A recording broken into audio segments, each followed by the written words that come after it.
Signore e signori, dichiaro aperti i 9 Giochi Paralimpici Invernali. Si sta avvicinando allo stadio. Forza, forza! Vai, vai, vai, vai, vai, vai! Dal record della pista! Record della pista!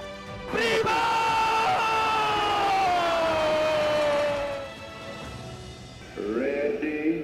Buongiorno and welcome to Keep the Flame Alive's day -1 coverage of the Milano Cortina 2026 Winter Paralympic Games. I am your host, Jill Jaracz, coming to you from TKFLASTANI House, Venezia Mestre, joined as always by my lovely co-host, Alison Brown. Alison, ciao, como stai? Well, we made it to Cortina and we made it home. And it's 9:40 p.m. It's not the middle of the night, so I guess that's all good. It's been a good day then. It has been a good day. A little worried. Well, we'll get to it when we talk about our trip to Cortina. All right, because we have a whole section of what I forgot to talk about yesterday. I have a lot of things to talk about. So let's go. Let's go, man. When I was in Lausanne, I forgot to mention that I went and found Pierre de Coubertin's grave. Body minus heart, because that's in Olympia. Yes. Grave's nice. There's a little graveyard, which has like every little section. There's like little, like the size of a garden plot. If you were in a community garden, kind of is the size of a lot of these sections of graveyard in the cemetery. And they're all kind of surrounded by bushes. So it's like going through a maze. Almost. But it's very pretty. I was going to say, that actually sounds quite nice that everybody's, it's not a mausoleum, but everybody's area is spread out and it's not, it's off. Tiny. It's all tiny. I say spread out as you're not on top of one another. Yeah. You get seclusion. Yes. So you get some privacy there. So that was nice. And then I went to see Olympic House. Which I didn't even know what that meant. The new headquarters. They call it Olympic House. Right. Okay, so we have seen pictures of Olympic House, right? Yes, we have. It looks beautiful. Oh, on a sunny day. It looks beautiful. And it was nice. I will not lie. It was not the bright blue sunny day you get. But it looks expansive, right? I was going to say, it looks grass enormous. And yes, so it is a big building.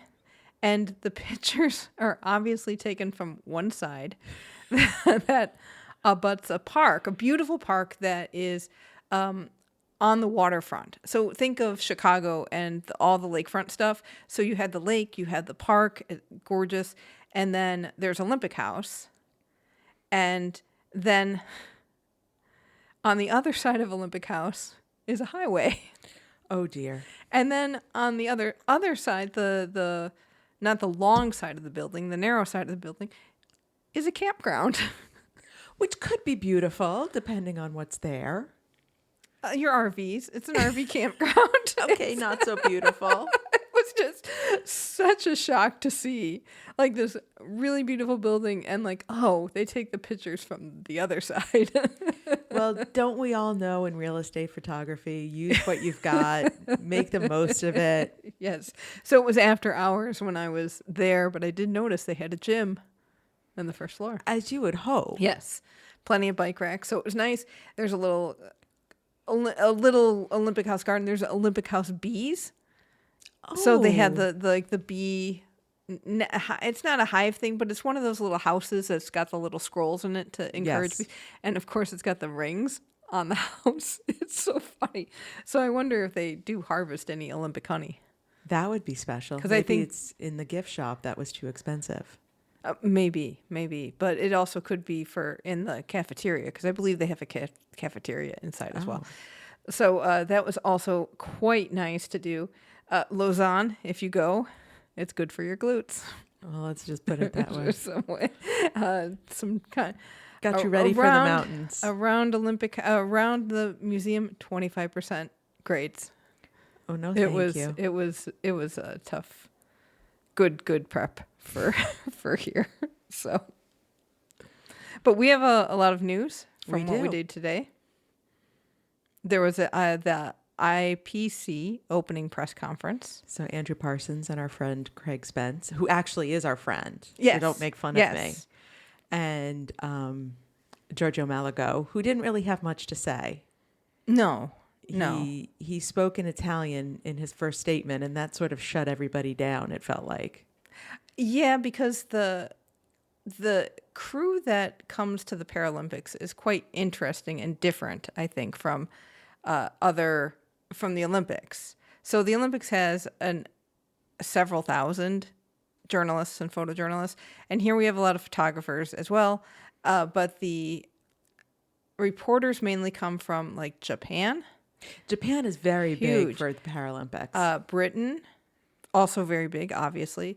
There's some Canadians here, and us. And not a heck of a lot of American reporters, that's for sure. No. So it's very interesting, and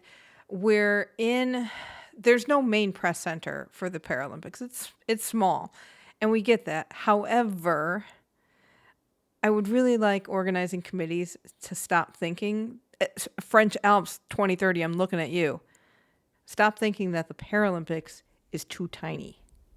Because what they do is they have an enhanced venue media center at the curling stadium, which is fine. And it was the media center for curling and all the sliding sports for the Olympics. Cool. I'm okay with that. But that's also where the main press conference room is. And the main press conference room it's a giant, like, outdoor, if you had a big outdoor tent thing and you put walls on it, that's what we got here, a temporary building. And we're in like a quarter of it is the press conference room. And we are very cozy. Yes. I thought if anybody came in with a wheelchair, they wouldn't fit, first off. They wouldn't even, the rows were so close together. We were on each other's knees. It was a little too intimate for strangers, to be honest. Yeah, and I do think it feels a little like the Paralympics have more coverage than maybe Paris, because the workroom was very full. It was. And which was encouraging, because in Paris, the workroom was jam-packed, but the workroom was also probably half the size of what we have right now. And granted, everybody's going to spread out and go to different events, but it's really frustrating when you realize, yes, it's a smaller event, but you realize that you're not being taken seriously. That's how it felt today in that press conference. It was really low budget and could have been done in a much classier way to give. I mean, this is the president of the IPC and the president of the organizing committee. Give them a proper table and proper press conference. Yeah. So it's a little frustrating, and I think that's going to be a frustration that I will have throughout the Paralympics. But, hopefully we're getting French Alps, make the room a little bigger, okay? A little bit bigger. Because really, I mean, we were so shoved in there that it was nice to have a full room. But at the same time, if you want to expand the press, there's nowhere to go. It felt like a high school gym, didn't it? I felt smaller than a high school Well, gym. I'm saying a high school gym, like when they set up an event in a high school gym where like the chairs are all wonky. Yeah. And they're all shoved together and it's not very organized. And Speaking of a high school gym, it makes me feel like when I was in high school, there was a new gym and an old gym, also known as the boys' gym and the girls' gym. Yeah, I'm and sure. We are in the girls' gym for sure. Yeah. So anyhow, hopefully we won't complain too much. Well, this is probably going to be one of the only press conferences we get to. Yeah, that's true. So we won't have that experience again. Yes. Yeah. News from the press conference. Yes. So they talked a lot about some things in the opening ceremonies. Now, there are countries who have announced they are boycotting the opening ceremony for political reasons, mostly because Russia and Belarus have been reinstated to full status by the vote from the IPC. So Ukraine, Czechia, Estonia, Finland, Latvia, Lithuania, and Poland are officially boycotting the opening ceremony.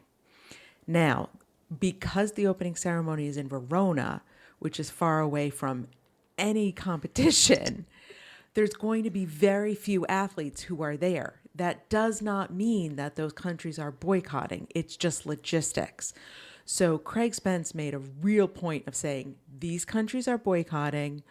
All these other countries, Canada, Germany, he mentioned by name, are just not really going to have people there because of when the competitions are and where the opening ceremony is. So let's talk about this for a second, because you're having an opening ceremony with very few athletes. Yeah. Who's the opening ceremony for? Right. Is it for the organizing committee to show off? If you're going to put it in a place where nobody can go and enjoy the actual opening ceremony, I mean, it's one thing where in Milan, you had half of the people in Milan and obviously everybody up in the mountain, and they tried to make an effort to have something for them in Cortina. It's one thing in Paris where the sailors and the shooters and the surfers are very far away, but 80% of your athletes are within shooting distance of the opening ceremony. Just not the shooters. Just right? not the shooters. But yeah, some people are always going to choose not to go if they've got a competition at 9:30 the next morning. Snowboard. Right. But this feels like we're not going to have many athletes there. Right. And they're not doing what they did for the Olympics, which was have satellite opening ceremonies. They are having watch parties for these athletes. And it does feel... It feels like they're doing a disservice. And granted, the Verona venue is beautiful, and Craig Spence did wax poetic about it as well. And yeah, it's beautiful. But if you have a ceremony and nobody can come, is that a real opening ceremony? So they are, in fact, having volunteers be the flag bearers for everybody because so few of the officially named flag bearers could come. Right. So now you take away that opportunity from the people who got this honor. And it's a huge honor to get to do it. Right. So that is also a frustration. So this is that games spread apart that we sort of joked about, where it's really sprawling and not cohesive. Never mind what we're going to be going through. I'm ready to give up, to be perfectly honest, and fly back home and just watch it on Peacock. But if you can watch it on Peacock. If I can watch it, we'll get to feed beefs in a second. But just this whole idea of, is it much of a Paralympics when nobody can get together? Yeah. Very, very true. One of the things that Craig Spence did say, that those who are not boycotting, they're going to have short videos played for those teams, which will be nice, I will say, in the venue. It's a Bigatron situation. Understood. But hopefully it translates on TV if you can see it. But I believe that NBC will be showing it, at least in the U.S. And I'm sure CBC and Sky or the BBC will be showing it for sure in Great Britain. So yeah, I think in the U.S. a lot of it is being shown on USA Network, one of the NBC channels. So it may be there rather than on the main NBC channel, which is a whole other story. Right. Feed beefs, because we came home. Okay, so here's some beef again, because I really almost asked Giovanni Malago, like, why did the organizing committee have transportation and competition in two different silos, schedule wise? And I didn't want to talk to each other, and I didn't want to go there necessarily because it wasn't it wasn't that kind of press conference. Yeah, it was going to make me look bad. We have to leave our hotel on the 7:30 bus, and that gets us up to Cortina around 10 o'clock. Yes, ish. And then we have a little hike to get to the curling stadium. Not bad. It's nice. It's a nice little walk after you've sat for 3 hours. And then we are at curling. Now, curling starts at 9:35. Today it started at 9:35. That will not always be the case. Oh, well, that's good. The schedule does change, not necessarily to our advantage, because then a lot of it goes to 7:35. In the morning? In the evening. Oh, well, no. Well, there are evening matches that we just Right. can't go to because the last bus Is for at the 5. evening is at 5:17, and the nice thing is we get home around 8 p.m. That's great. If we happen to miss it, there is a midnight bus. We are not missing that 5 o'clock bus if it kills us. So yeah, you don't want to be on the midnight bus. I just don't understand how you can go from 5 to midnight with nothing. And you've got, I mean, you would think some volunteers would need to go part of the way, because we do make stops along the way. We do. After the session's over. But whatever. That's just how it goes. So we'll see if it's a 3-session day, we'll get to see the middle one. Yes, part of the first one and then definitely the middle one. We have discovered we cannot get to an entire hockey match. True. You miss part of the early game. Well, you miss the entire early game. You miss part of the second game, and you have to leave before, like, right when that second game is over. If it goes at all over, you're missing the end of it. So honestly, I don't even know if it's worth trying. Oh, I'm trying. You're going to try? I'm trying. We can get to snowboard and alpine skiing, which is good because that is... And alpine, just don't get too excited about alpine because we can only get to alpine when they have a 2-run day. Right, because we can't get there early enough. Right. Why they've started that really early, I don't know, unless there's just snow issues with the sun. And then probably not getting to cross country or biathlon. Right.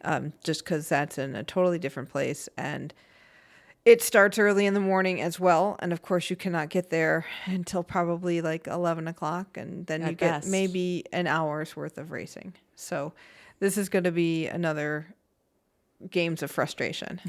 We'll see. And I don't want games of frustration 2030, even though it sounds like it's going that way. Right. So feed beefs, we're going to say, we were struggling to find where to watch anything on the TV and on feeds because originally during the Olympics, we were given the HBO Pass that had all of the broadcasts here in Europe. So we could watch any sport, any feed, no problem. We have nothing. So it's just what's available. So it seems like the Paralympic YouTube channel does have a good number of feeds that we are not geo-blocked from. We found the commercial station, which of course is in Italian, so we only can get like so Italy, much out of it. You know, we get Italy showing, and more importantly, we don't get the broadcasters explaining anything to us, which can be helpful with athletes we don't know very well. So we found some broadcast. So yes, check YouTube, Paralympic Games channel. If you're lacking in some stuff, they might have it, but they did have 4 sheets of curling tonight, so that was nice. Yeah, when we went to curling today, there are cameras on every sheet. So can you find their output? Can you find their output? Exactly. All right. So there's been some hullabaloo about curling. I know. You found this last night. Where 2 curling stones were stolen. And we have no news on this? We have no updates on this. Devin Haru from the CBC was reporting on this, and he has not followed up as yet. Doesn't mean we won't hear something soon. But the stones have been replaced. But it is wild how you can get 2 like 45-pound stones out of there with nobody seeing you. And who would want them? Right. I mean, just the shipping alone. I mean, it's got to be a local who's going to slide it down his ice track. Yeah, maybe, or just wants it for a doorstopper or something, some prank. But okay, so we're not going to be all beefy. We did go out to Cortina. We did partake in some cultural stuff. We did. We got to Cortina. We took the bus.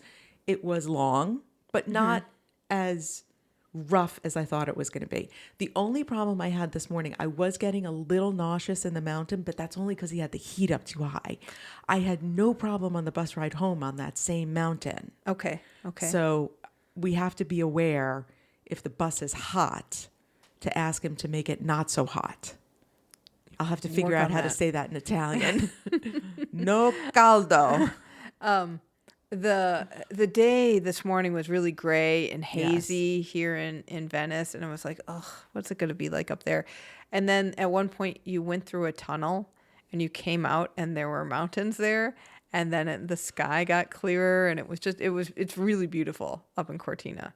So It really felt like Lake Placid, didn't it? It had that same small mountain town feel to Yes. it, except European. and bigger mountains. Yes, much Bigger bigger and mountains, more but stately. just that same Yes. kind of feel where we had one main drag Yes. with everything on it, and the bell tower, and everyone was kind of walking around. Though we did almost get run over by many a car because there aren't a lot of sidewalks. Not a lot of sidewalks, a lot of construction. Yes, Which is killing me because it's like, oh, it looks like you're building a hotel. Didn't you realize that 7 years ago that the games were coming and this won't be done until next year? Come on. But and I wonder if some of it is traffic's getting shuttled around or if traffic's really that heavy. There are a lot of buses, and that's fun to get around, as well as construction vehicles going all over the place. But there is that really nice Main Street pedestrian zone, fancy shops. So you got your Prada and your Dior and your Tod's and all these. Armani is there, of course, as you will in the fancy ski village. But it does feel super winter sports. yes, it And did feel super. cozy, and I could see during the snowstorms of a couple weeks ago when it was where we couldn't get anywhere because of the snow, but Cortina was covered in snow. How incredibly beautiful that Must would have have been been. so much fun. But it is. If you're imagining what a games is like for the winter, yeah, this Cortina This is it. We did. Okay, so you get off the bus by an info point, which they did. The nice thing is they have a tourist information shop front, but they also had 2 stands at least outside, and so they pointed us in the right direction. Signage, okay. Not bad. There's pillars that have signage, and we were just told curling stadium, just go straight. And we they were did. right. That was great. And then we get into the curling stadium. Well, no. We Well, got onto the curling stadium grounds. Yes, and we're into the accredited entrance, and you Yes. have to, you get your bag checked, and you get wanded, and you also get your accreditation scanned. Well, you got in, I got in. and my accreditation was Accesso Denied. And I went, what? Because it's accredited. I mean, it's real. It's not a big fake-o. Yeah, It's not a exactly. Chinese fake. It's not a Chinese fake like everything in Venice. So the guy told me, and his good for you for knowing more English than I know Italian. He's like, it's okay. You got to go back the way you came, basically, and it's like the second right. And he told me what hotel the accreditation place is at, which I immediately messed up. And I forgot that at the time I forgot that I have a bag full of maps from the info point. I should have pulled one out and said where, or write this name down for me. Yes. So I start walking. And I'm walking. I can't figure out which is the second right because there's all these little kind of side streets. And driveways that sort of yes. look like streets. Yes, 'cause yes. The streets are quite small and cobblestone. So how do you tell a cobblestone driveway from a cobblestone street? Right. So I end up at the info point desk because I thought, oh, I remember that info point storefront. I will just go there. And so I found the info point outside desk and said, where am I going? And I pulled up my map and they said, okay, this is the hotel. And the reason why I missed it was because the big tall pillar that told you where to go had the accreditation center on the opposite side. Oh. So when I was going back, they didn't tell me accreditation this way, but if I was... You had to look on the other side of the pillar. Yes. And you would have seen it. Yes, like you, of Oh. course. Like Well, you weren't gone long. No, but then on my way back, As you pointed out, the big blue dome tent. Yes. Well, that's a medical tent. That's like medical education and stuff like that. So the lady who was manning it was some kind of local or regional government healthcare kind of stuff. And they were doing blood pressure checks. Did you get your blood pressure done while you were walking? There is nothing more that I love than a blood pressure check because it is the one good thing about my body. You always have a good, healthy blood pressure. I have amazing blood pressure, like 100/60. It's fantastic. Honestly, I'd be surprised given the stressful nature of this little side Well, quest. okay. So we have a few things working against me here. I've been walking and I'm hoofing it. 2, I don't know what I'm doing. 3, I'm excited that blood pressure checks are coming because this is a thing in our house. Because I will say producer Ben does not have as good blood pressure as I do. And it is the one thing. He's faster than me. He can reach taller than I can. He can do a lot more things than this little body can. But he can't get 110/70. No, he can't. So I'm very excited to prove my Italian blood pressure in Italy. And I also have to go to the bathroom pretty badly. And that will affect your blood pressure as well.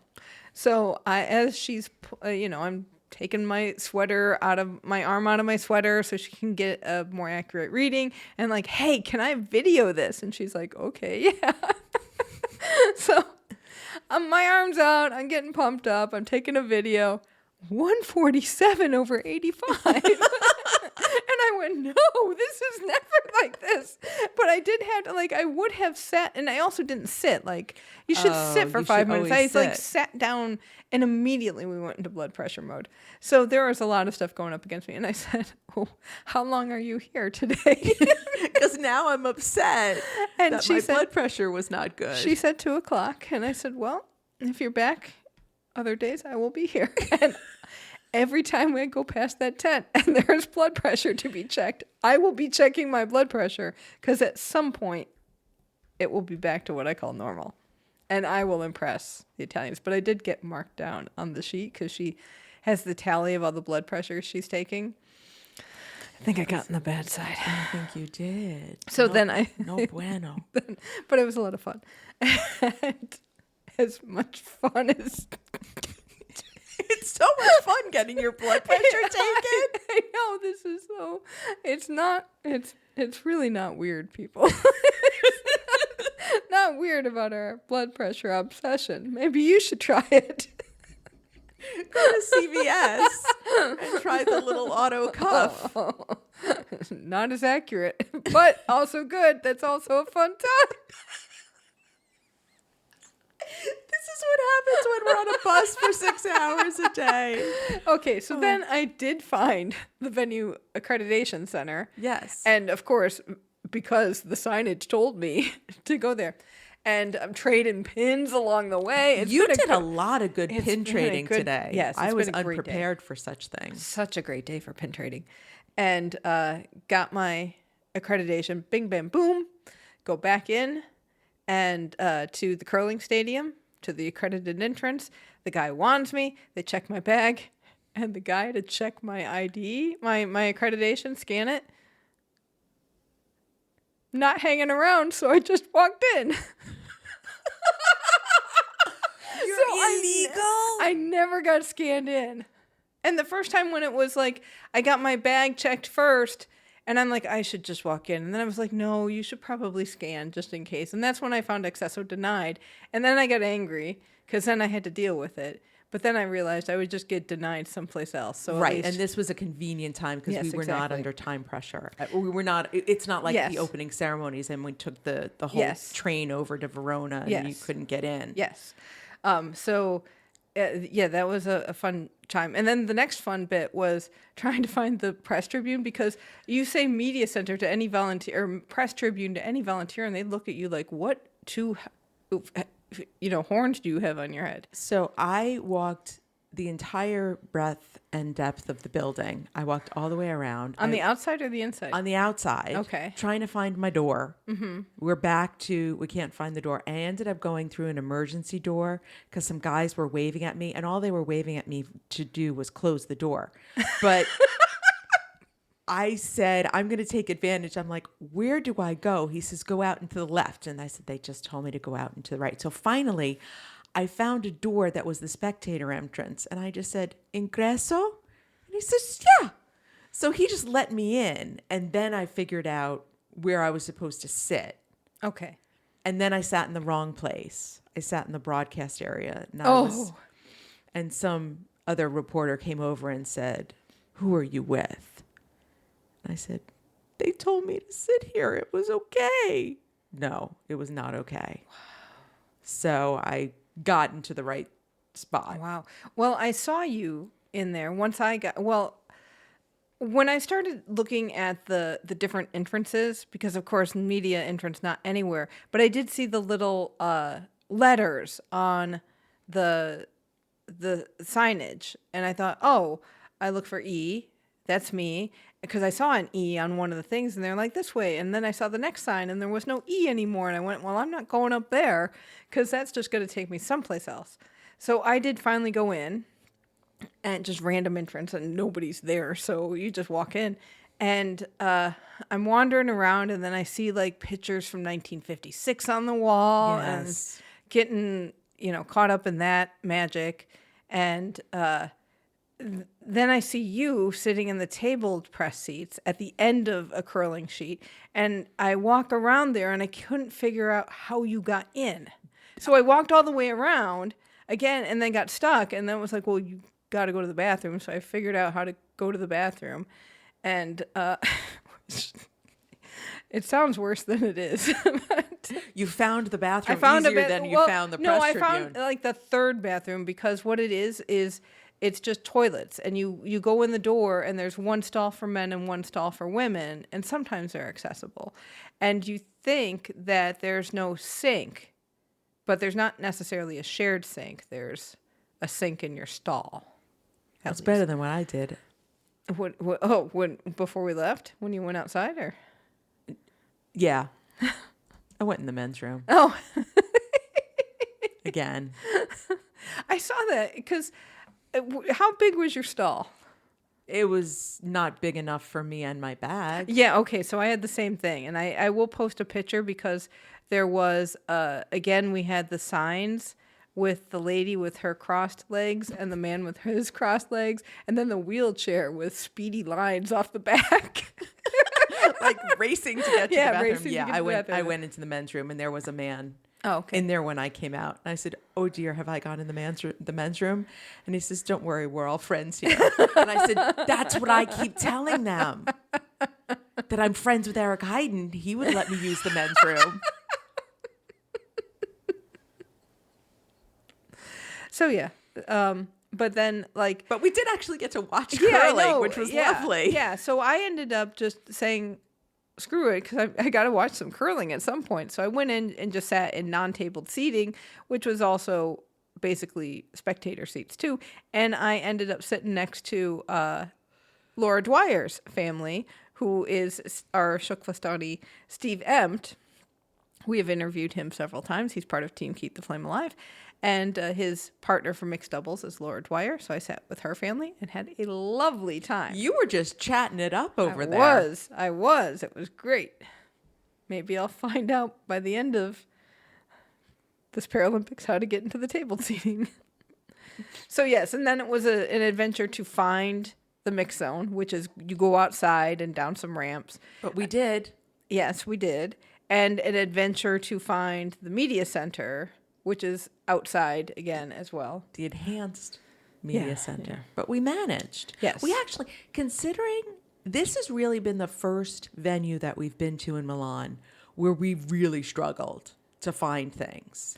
That's very true. So we will do better next time because we'll be back there. True. We still don't know where the door is. That's but okay. We're just going to go with ingresso wherever they Yes. let us in. Yeah. And I will show you where the tabled seating is Okay. because it is hidden behind the boxes. Okay. I only found it because Louis showed me. Okay. And he pointed and he kept pointing and I just kept saying, I don't see it. And so then he walked over and I just said, well, I just went in the men's room so you can tell how intelligent I am. So, yes. And then we were told how to get to Tofane, which is the downhill and para snowboarding. And so we are hopeful. We are hopeful because somebody pointed us and we were like, and I started writing it down. And he's like, you don't have to write it down. Like, I will forget this in like 2 minutes. So that is, it's a bus from the curling center area. Should be a quick ride there. And the bus always goes, so don't worry. We're hopeful. So that is going to be Saturday's adventure. Okay. At least for me. Okay. Because I know Saturday I don't think is actual medals. I don't care. You don't care. It's on the schedule. Okay, then we'll give it a shot. It's on the schedule. I'm not. I learned my lesson in Beijing. Do not go to the mountains by yourself because you may not survive. All right. And I still thank God for the Swedish photographer and those nice 2 volunteers and the French forward team that got me home, because without them, I think I still might be there. So whether you like it or not, Jill, where you go, I go. All right. Well, we went was the mega store. Well, it's not a mega store. It's just a mini store. It's a mini store in Cortina, the town. There is a store at the curling venue, which did not get to go into yet. We'll get there. The little store in Cortina was disappointing. Oh, I didn't think it was disappointing. It didn't have anything different. Didn't have anything different, but more importantly, it doesn't have any mascots because they are sold out. And I think that's a horrible thing that you did not plan, and you had you sold out of your mascots before the Paralympics begin. And maybe you enjoy having that success, but you also have told all of the people who come in for the Paralympics that they don't get a mascot. Yeah, that's not cool. Especially their mascot. So not thrilled about that. Hopefully a shipment comes soon. We also found the fan zone. We found another peak Coke experience. So now we have 2 etched cans with our faces on them. So we each have 2. So we actually have 4. But I gotta say, I don't look very good in my etched can, so I may drink it. I look a little scratchy. Let's just say. And not in a good way. So yeah, no line. So that was great. And they talked to us in Italian because my ciao was so good. They thought I spoke Italian. So I've crossed I have a good hello line. That is important. It gets me in trouble every time.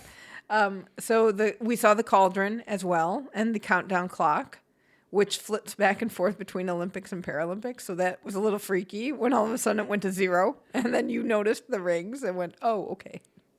It's just the countdown for the Olympics is over, but it'll flip back. I guess they didn't have that quite setting. They needed to reset their clock. Yes.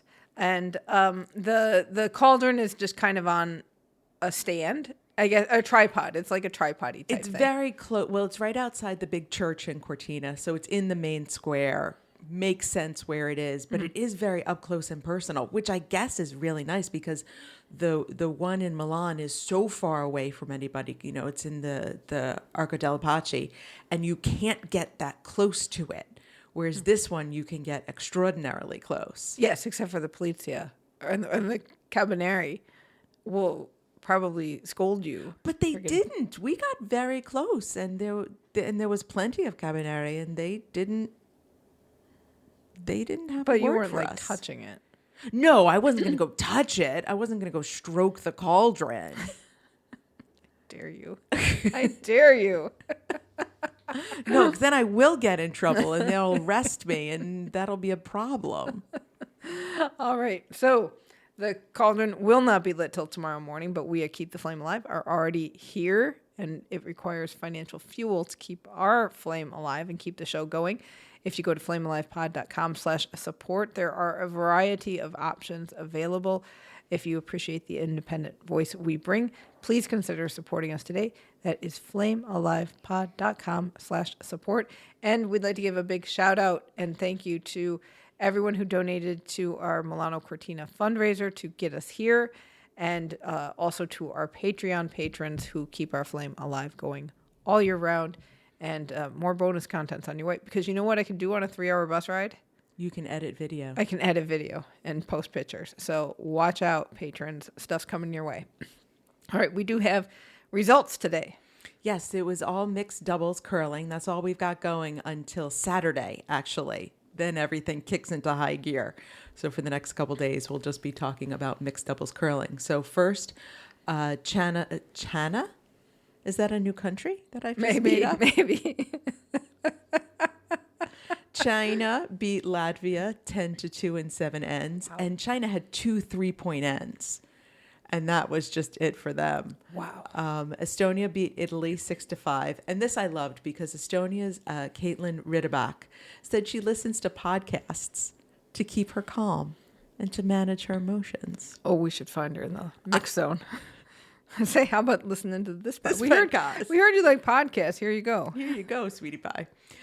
Japan, unfortunately, beat the U.S. 7-5. And originally, so this was the match that I was watching when we were there, because I sometimes you can watch multiple sheets. I can't. I got to watch one sheet at a time. And Steve and Laura were down 6-1, and then they had a 4-point end, and they were right back in it. But Japan hung on to beat them 7-5. But Steve is Steve, yeah, and Laura's a talker, so they are quite a pair. I was enjoying them. So that was their first match of the day. Yes, came back later on. We'll go back to that one. This was the wild match of the day. Korea, who you mentioned yesterday as the world number 1, yeah, they beat Great Britain 14-3 in 7 ends. It's like a football score. That's not a curling score. And then we have the evening matches where the U.S. did beat Estonia 8-4 in 7 ends. So you noticed something about one of the rocks. Right at the last rock that Estonia threw, it like wiggled on the ice, like bobbled up and down a little bit. So the force that came off the stick almost made it bounce, kind of thing. So it totally, one end would come off of the ice, and it just that really messed up. Once it settled down, it slid. But boy, it was a tough way to end. But they had to concede because they weren't going to win. U.S. wins 8-4. One thing Steve said, like, we noticed, you can see this much more in person, how the ice is just different all the time. That's one thing we talked to Steve and Laura about afterwards, because you're constantly watching the ice. And we see stuff slide over the second hog line, and you could see this better on the side than you can from the tabled seats, where it almost seemed like it sped up once it crossed that hog line, and the ice was just a little bit different. Right. Like, wheelchair curling is so much more difficult, I think, because you only have control with that stick. Yeah, there's no sweeping. There's no adjustments at the other end. It's you shoot it and that's it. Good luck to you. Yeah, exactly. And it's amazing how accurate these throws are. And we saw on TV tonight, the Italians and China were on, and they had to go in and do an extra. And there were some shots. Oh, we heard bellissimo, bravissimo, Paolo. That I do love watching the Italian TV, because it's like the French. They're like, thank you. Yeah, they get very excited. Though, unfortunately, the Chinese beat the Italians 8-7, but they did, as you said, needed an extra end. The Koreans also had a lot of fun in the evening and beat the Japanese 9-0. Wow. Yeah. And this I thought was really funny. On one of the flash quotes, Lee Young-suk has said that she was struggling with sleep since she's been in Cortina. But, once she caught up this morning, she was fine. That's funny. I'm like, it's yeah. Jet lag, yeah. Yeah, but, I'm thinking, well, you beat Great Britain 14-3 and then Japan 9-0. I think your sleep is good. It's incredible. And then last match was Great Britain beat Latvia 6-5. Very nice. So it's a good tournament so far. It's a lot of fun to watch. We talked about the Chinese curlers who yell at the stones and tell them to move. In person, it got annoying. On TV, it was quite endearing, I thought. Oh, on TV, I thought it got quite annoying. I said, no, we're not having the yelling at the stones again. What do you think they're going to do? Do you think your breathing on them will help? Maybe. Maybe. Maybe. Maybe it's mental. Like they have lasers coming out of their eyes. Just like the Canadian who just touched it with his finger. They're just touching it with their breath. Or not. Maybe not. Anyway, we've got some shout outs. Yes. So starting with Peter Leinemann from Leipzig, Germany. His message was, let's go Germany, keeping our fingers crossed. And that is Peter. You know, we're going Paralympians. We went Olympians for our show shout outs for the first round in the Olympics. Looking for Olympians. It's probably going to be a lot of first names. Just warning you, shout outs. This is like Peter Zatko, who is a wheelchair curler from Slovakia, who is on the mixed team for Slovakia. This is his third Paralympics, finished 9th in 2018 and 4th in Beijing, and he is the 4th one on the team. So if you watch Peter, that's your buddy. Second up is our TKFLASTANI Sean Callahan from Norwood, Massachusetts. Like Sean O'Neill who is on Team USA's wheelchair curling team, mixed team. Sean was born in Worcester, Mass. Oh. And he currently lives in Forestdale, Mass. And he curls at the Cape Cod Curling Club. And he is a lawyer in Boston. You think he rooted for Tommy? Of course he rooted for Tommy. Who doesn't root for Tommy? I know. And last up, save us from ourselves, Pat Noon from College Park, Maryland. And she always listens on her morning walks and often laughs out loud at your stories. Keep the magical hour of vacuuming alive. Which, you know, we're not going to have too many magical hours, but we may have a magical train hour tomorrow.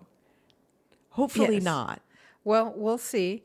There are vacuums here in the hotel where we're staying at. I have noticed them immediately. So it always makes me very happy when I'm around a vacuum. I first found Patricia Waltz from New Zealand, but she goes by Trish. So she was out. And then I found Brazilian Patricia Pereira dos Santos, who was a swimmer, but then she had a doping violation, and that's out. And so we're going with Patricia Akis from Switzerland, who does long-distance wheelchair racing and competed at London 2012, Tokyo 2020, and Paris 2024. Her hobby is visiting medieval markets. I didn't know medieval markets were a thing that you could visit. Oh, I guess so. Maybe it's like going to a Renaissance fair. Okay, because I would like to go to some medieval markets. All right, get yourself a suit of armor, some chainmail. Just a sword would be nice. I'm friends with fencers. You could go across the island. Remember, we went by the sword booth. We did go by the sword booth, but they were Chinese fakes, so we don't want that. All right, and we have a mascot today. Yes, so for the length of the games, listener Charlotte has shared the beautiful Abby cat with Jill, so she is her mascot for the games. And that is going to do it for this episode. If you want even more of the most fun coverage of the Paralympics, hit us up. We are at flamealivepod.com. You can get our socials and newsletter and direct ways to contact us there. Join our Facebook group, Keep the Flame Alive podcast. That is where we are posting things first and where we are chatting with people. So if you want to be in on stuff, it goes first there. So be part of our group. It's a lot of fun. A lot of fun people hang out there. And be sure to tune in tomorrow for what we forgot to tell you about today. Although I think... That's what you say every day. I know. I think I feel pretty good about today. Never know. You never know. All right. Grazie mille por l'ascolto. And until next time, ciao, and keep the flame alive.